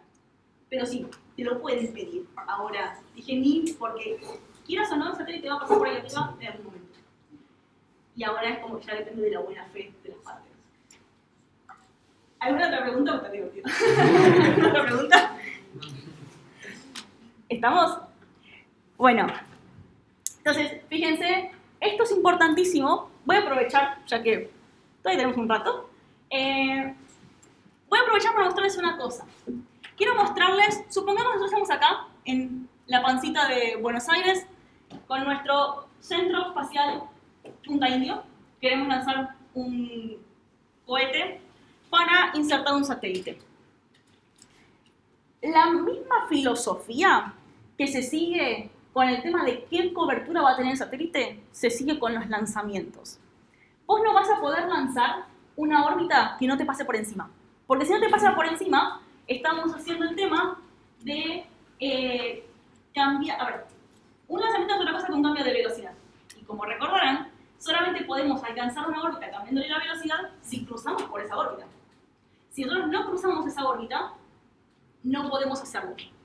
Entonces, de forma directa, porque sí, por supuesto, lo podemos hacer con maniobras no tangenciales a fuerza bruta, básicamente. Si yo acá pongo una órbita de 10 grados, por ejemplo, de inclinación geosincrónica, fíjense, lo pongo así para que se vea mejor, podría ser de 0, ¿no? Esta órbita no pasa por Buenos Aires. Entonces nosotros desde Buenos Aires no vamos a poder acceder de forma directa a esta órbita. ¿Qué es lo que va a tener que pasar? Similar a lo que hace India, fíjense que India tampoco, bueno, justo 10 es un poquito más cercano a lo que ellos pueden lanzar. Vamos a poner una una más baja, 5. O 2, así se hace un pequeño trazo. Bien. Tanto desde Punta Indio o desde Pipinas, donde sea que quieran lanzar, de Bahía Blanca, no sé dónde van a terminar lanzando, en Buenos Aires o India, las geoestacionarias o geosincrónicas no las podemos acceder de forma directa. Porque la única forma que tenemos de llegar desde acá hasta acá es con una inclinación que no es 2, 0. O sea, no es 0, 1, 2, 3 grados. Es una inclinación de mínimo, 35 grados, que eso es nuestra latitud.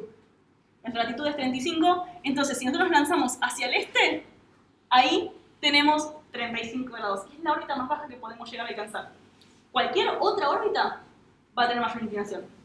Eso es una cuestión de trigonometría esférica. Entonces, ¿qué es lo que vamos a tener que hacer? Lanzar 35 grados, vamos a incorporarle a este gráfico. Después voy a buscar por qué es que no estoy pudiendo hacer de 2 colores, porque siempre lo hago, no sé por qué no me lo está dejando hacer. Vamos a hacer de 30 grados, 0, o 35, que va a pasar por acá. Ok, y acá vamos a poner en este que se muestre. Y no me lo propago. Bien. Ok. Vamos a ver. Bien. Acá no le voy a poner tanto tiempo porque no quiero que de tantas vueltas. Vamos a ponerle 6.000 segundos. 6.000 segundos es una sola vuelta. Justo me quedé. Un poquito más.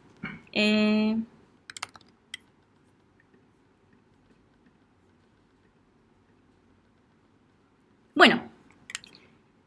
Voy a hacer una cosa rápida. Acá le voy a poner... ¿Cuál es? Está bien, esta es la otra. Esta. Segunda. El run lo voy a dar vuelta.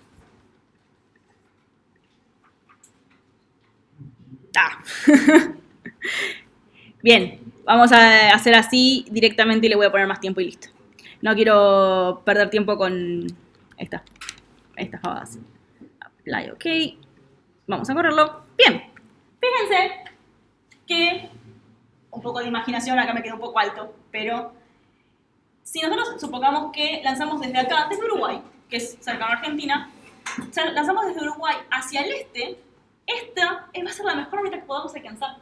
Esta órbita, si nosotros lanzamos hacia abajo, va a tener mayor inclinación con respecto al ecuador. Y si lanzamos hacia arriba, va a tener mayor inclinación con respecto al ecuador.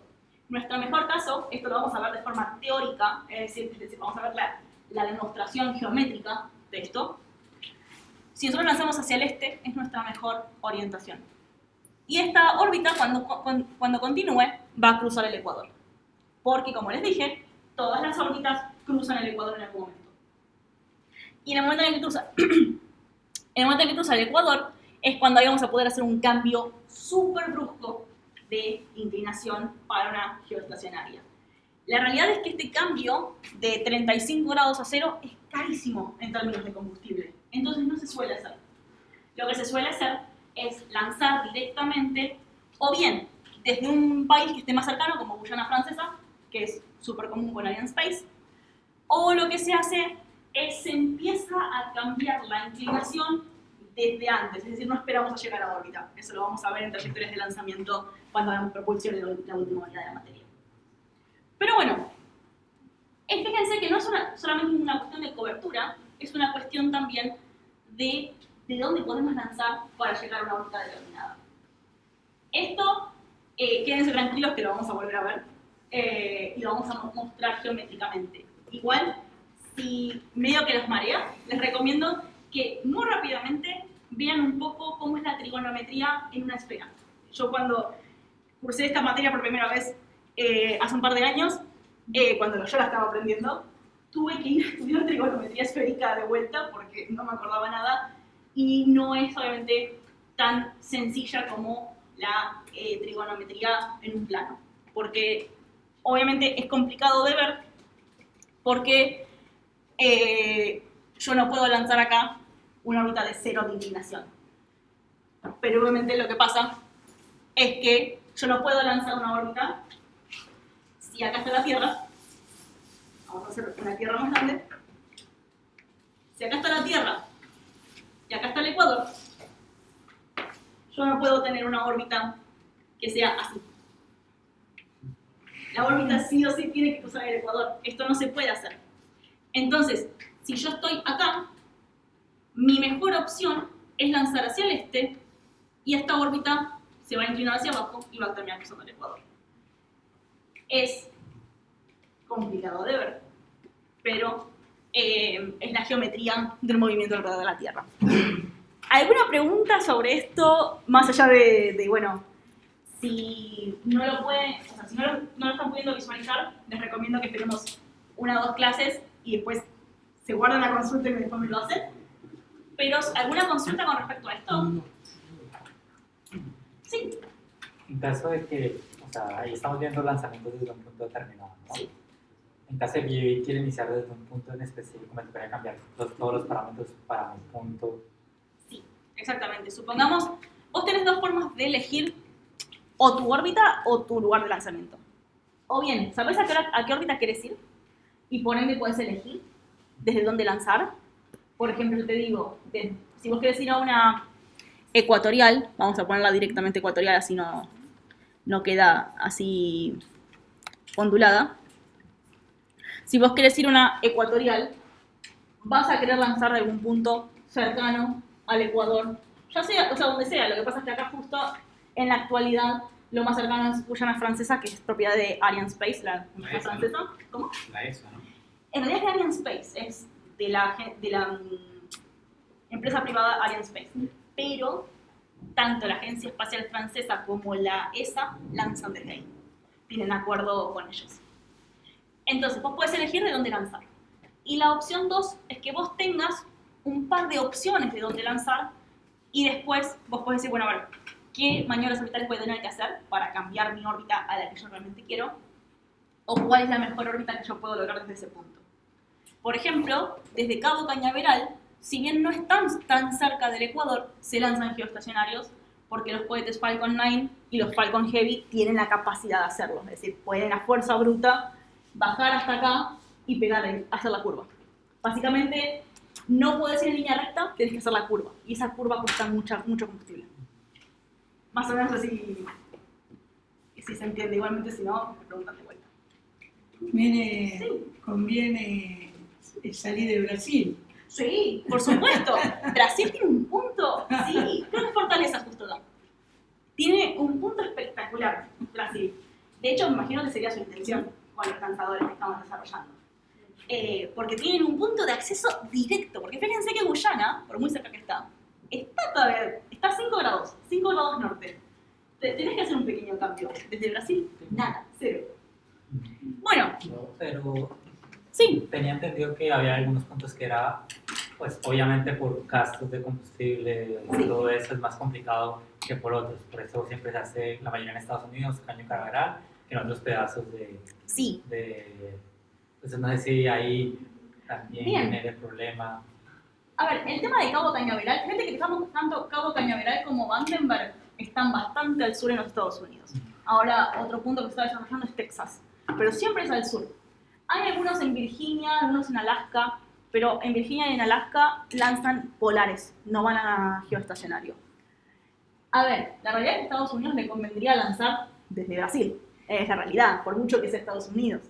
Lo que pasa es que para no sacar la tecnología de su país, van al punto más al sur que tienen, van al punto más cercano al Ecuador. Pero eso solo sería para los estacionarios, para los otros ya daría igual desde Sí. otro lance. Okay. Sí, a menos que quieras una órbita de 15 grados, que igual es el mismo problema. Pero como la mayoría de las órbitas son 50 grados, 90 grados, 95, se pueden lanzar desde casi cualquier lado.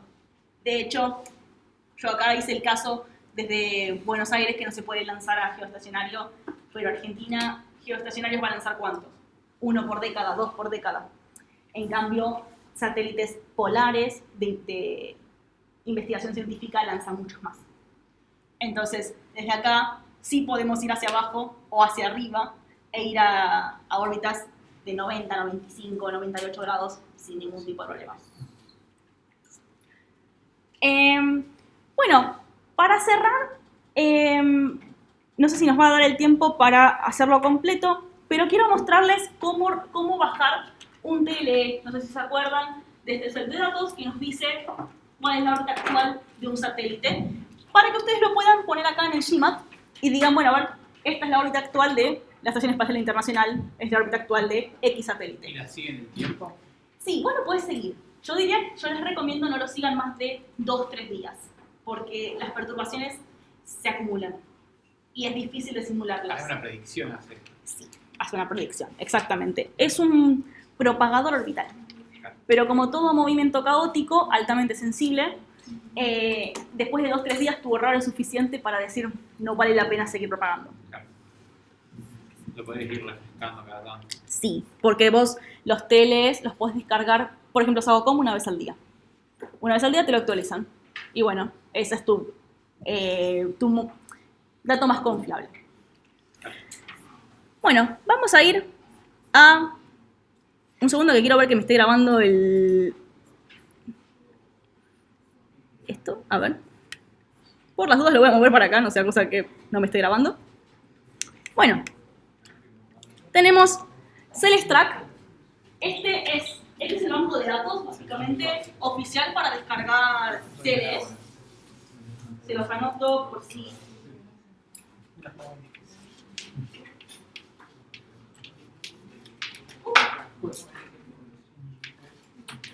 Celestrak es .exe. Bueno, esta es la página web, igualmente está en la página de enlaces de la cátedra, o sea que si van a la pestaña de enlaces de la página de la cátedra, lo van a poder encontrar. Acá van a ver que tienen varias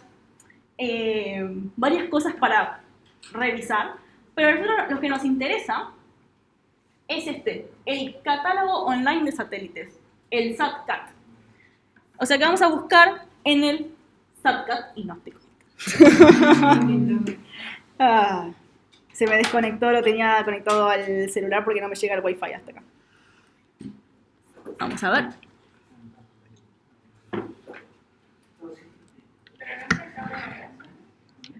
No, tengo el HDMI, sí. A ver si ahora tenemos más suerte. Pareciera que sí.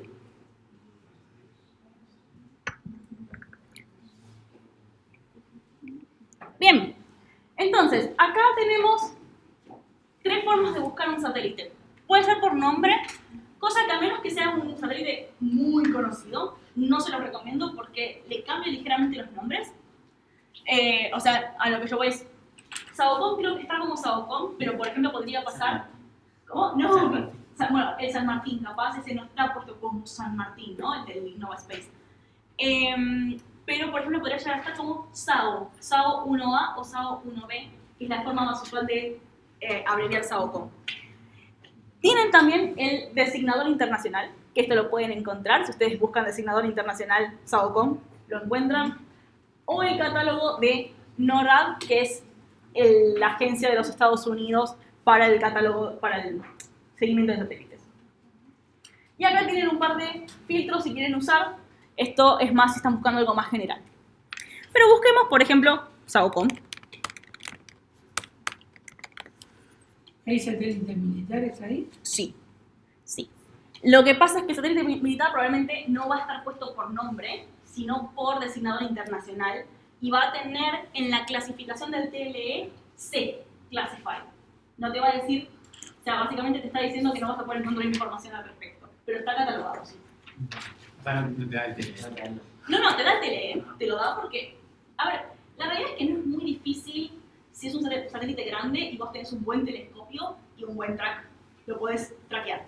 Puedes sacar la velocidad en un momento y la haces vos. Exactamente. No, es difícil esconder cosas en órbita, porque hay una comunidad de astrofotografía, de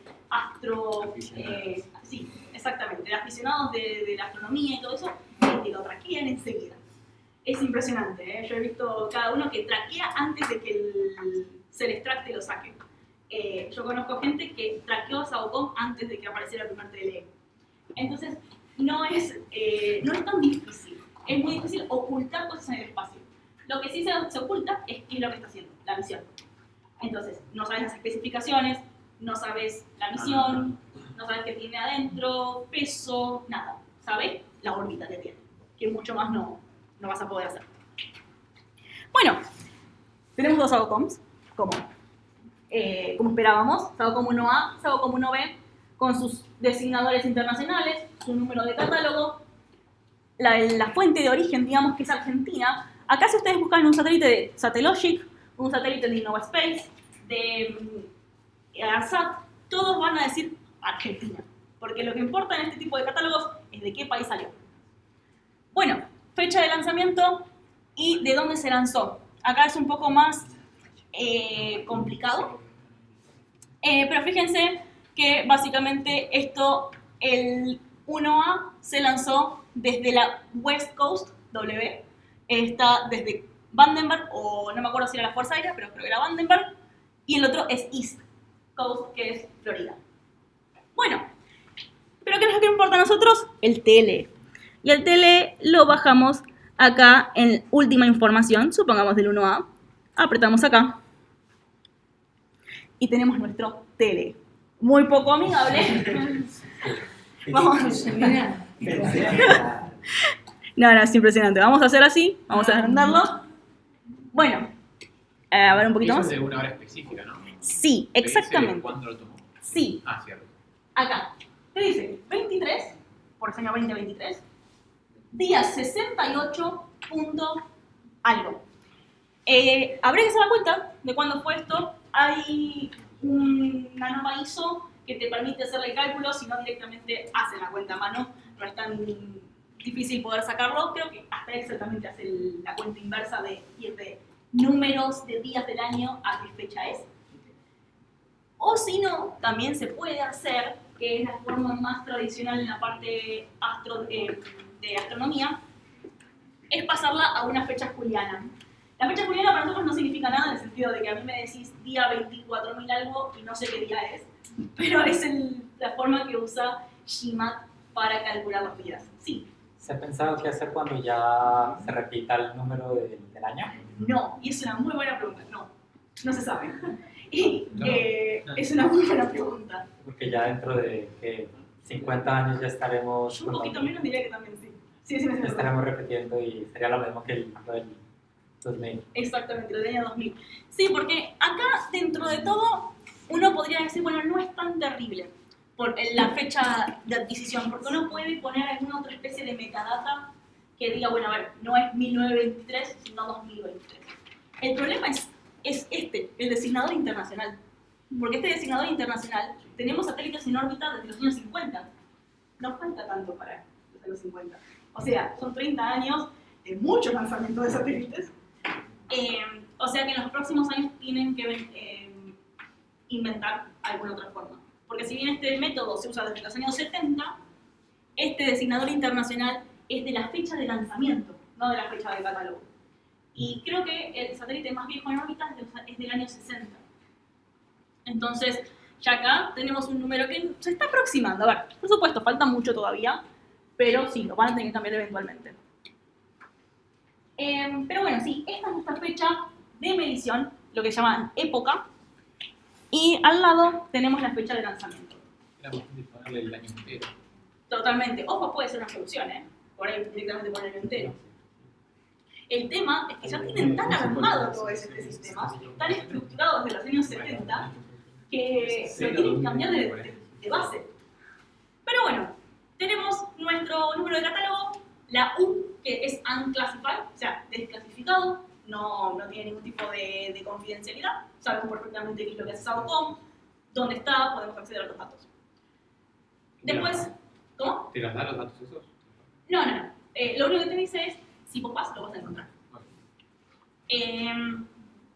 Después tenemos que se lanzó en el 2018, este es el 1A. 2018, lanzamiento número 76 del año. No creo que haya muchos años donde fueron tan altos los números de lanzamientos, por ahí el año pasado. Y A, porque es la primera carga que se desprendió de ese lanzamiento. La otra carga que se desprendieron dos cargas más, que fueron dos pequeños satélites que salieron después de Sao Paulo. O sea que este va a tener A, B, C y D, que es la segunda etapa. O sea, el cohete que queda en órbita por un par de años. ¿Sí? En el caso de los lanzamientos de Starlink que lanzan 60 y no alcanzan letras, ¿cómo se hace con eso? Te permite hasta 3 letras. Sí, totalmente.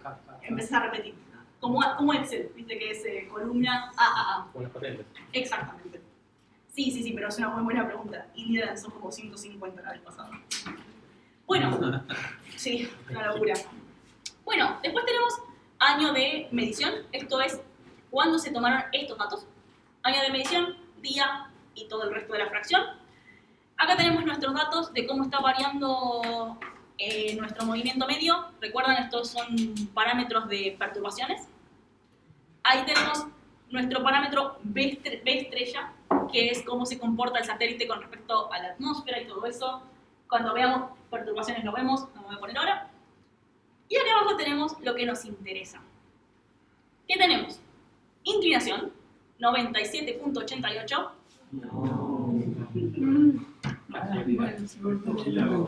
Lo bueno es que se sigue grabando esto.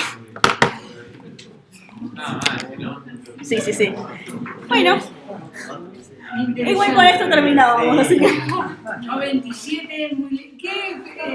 ¿Sabés cuánto sale poner en órbita un Satellogic? Sí. Un cachivache de esto de que pone 2x2. Sí. Depende muchísimo de la empresa, pero, o sea, de la empresa de lanzamiento. Pero supongamos, un satélite muy chiquito, tipo universitario como el nuestro, estás en 150 mil dólares. ¿Cuánto? Entre 100 mil y 150 mil dólares. El nuestro. Ahora, Satellogic con 150 mil dólares. La cara, ¿no? Esperá porque ¿Dónde vas a sacar? ¿Cómo hace para que dé el número? ¿Qué tenés que vender para juntar 150 mil dólares? Bancame que no termino, porque pará, si te sorprende este número todavía tengo más. Para Satellogic, satélites un poquito más grandes, 37 kilos pesan, no tienen una forma estandarizada. Estás hablando de 2-3 millones de dólares. Y para satélites como Sao más grandes, estás hablando de entre 30, 40, 60 millones de dólares. Bueno, pero eso lo pagó el país, no. Tal cual. Bueno, pero ¿qué hacen? Por ejemplo, Satellogic, que lanza de a 4, 10 satélites a la vez, para sustentarse, no sé, 2, 3 millones de dólares por lanzamiento, no compran de a un lanzamiento. Compran de a 10, de a 20 lanzamientos y les hacen precio. Entonces, por ahí en vez de pagar 2, 3 millones, pagas 1 millón. Y después hace el resto ventas, obviamente. Es una empresa que, bueno, en algún momento hace el corte, digamos, de decir, bueno, tantos satélites nos convienen, porque generamos más información, ya más esto no nos conviene porque no lo recuperamos nunca. Pero sí, Satellogic se dedica a vender información. Ellos hacen análisis de imágenes y te venden las imágenes. Es súper interesante y bastante redituable, aparentemente. Y sí, supongo que si están ahí en, ¿cómo es? Ahí donde los rusos están bombardeando, supongo que debe haber información bastante interesante. Y encima es la empresa actualmente con mayor capacidad de generación de imágenes del mundo, Satellogic. O sea, tiene mayor capacidad de generación de imágenes que las siguientes 4 empresas juntas. La verdad que lo que está haciendo Satellogic es impresionante y muy poca gente lo sabe. No está muy difundido. Sí, es impresionante. Por eso digo que tienen un mercado. Sí, vas a contar algo. Tenía 2 preguntas. ¿A quién le venden la imagen primero? Y la otra era lo de la hora. Eran dos preguntas. Hace calor acá adentro. Sí, yo abrí la puerta, no sé si abrirla después, cerrarla, no sé qué hacer. No sé, cara cerrada por ahora. Sí. Esto era para hacer más calor que allá. Con respecto a eso, ¿tienen determinado que a esa hora recopilan información o la recopilan en cualquier momento? Y la otra es con respecto a qué franja horaria está esa hora también. Bien. Lo primero es que le venden a todo el mundo. Principalmente al gobierno chino y gobierno de la India. Son los 2 países que más compran. ¿Cómo? Y después también le venden a muchas empresas Después, en cuanto a la franja horaria, no tiene una franja horaria. Cuando pasa el satélite, no tiene. Pero supongamos que el satélite pasa por ahí 2 veces al día, toman una. Porque tienen radares. ¿Pasan por dónde? Por el lugar donde tome la medición, que es, hay varios en Estados Unidos, hay varios en Europa, hay varios lugares. Pero es una franja, sí. ¿Qué tipo de información? O sea, bueno, China le compra tecnología, como qué fin, o sea, ¿qué quieres saber de China? No sé. ¿Una foto? Son fotos, sí, son fotos. Por ejemplo, hay manejo de recursos hídricos, manejo de recursos naturales, manejo de fronteras. Sí, de hecho es confidencial, ¿eh? O sea, los convenios que hacen son confidenciales. Sí, exactamente. Pero las imágenes procesadas, o sea que o sea, es un servicio. El dato no te lo venden. No, el dato crudo no. O capaz que sí, todo tiene precio. Sí, porque son como creo que guardadas, pero se está... Sí, también venden a extranjeros.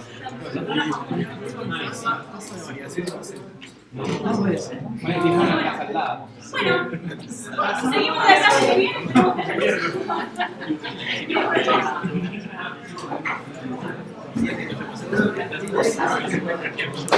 Sí.